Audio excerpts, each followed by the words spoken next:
రాక చదువుకోలేక నానా ఇబ్బందులు పడ్డటువంటి ఈ బీసీలకు హాస్టళ్ళు పెట్టాలి, గురుకులాలు పెట్టాలి, స్కాలర్షిప్లు మంజూరు చేయాలి, ఫీజులు మాఫీ చేయాలని అనేక పోరాటాలు చేసి దేశంలో ఎక్కడ లేని విధంగా ఇక్కడ స్కీమ్ని పెట్టియడం మూలంగా ఈరోజు చాలా పెద్ద ఎత్తున ప్రతి ఇంటిలో డిగ్రీ పీజీ చదివే ప్రకారం ఉన్నాడంటే ఈ రెండు తెలుగు రాష్ట్రాలనే. పక్కకే కర్ణాటక ఉంది, ఈ పక్కన తమిళనాడు ఉంది.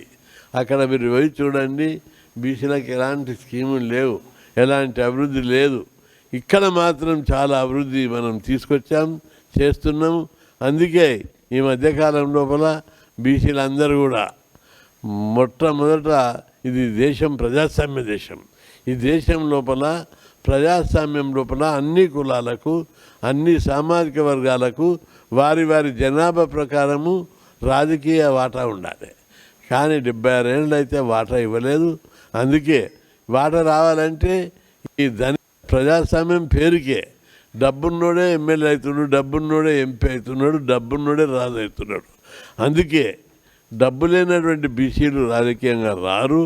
వీళ్లకు రాజకీయ రిజర్వేషన్లు పెట్టాలని చెప్పి అందుకోసం పార్లమెంటు బీసీ బిల్లు పెట్టి చట్టసభలో బీసీలకు 50% రిజర్వేషన్లు పెట్టాలని డిమాండ్ చేస్తున్నాం. ఈ డిమాండ్ను ఈరోజు పీక్ స్థాయికి వచ్చింది. తెలంగాణ కూడా మీరు చూస్తున్నారు, పంచాయతీరాజ్లో 42% రిజర్వేషన్లు పెట్టాలని అక్కడ ఉవ్వెత్తున ఉద్యమం ఇచ్చిపడ్డది.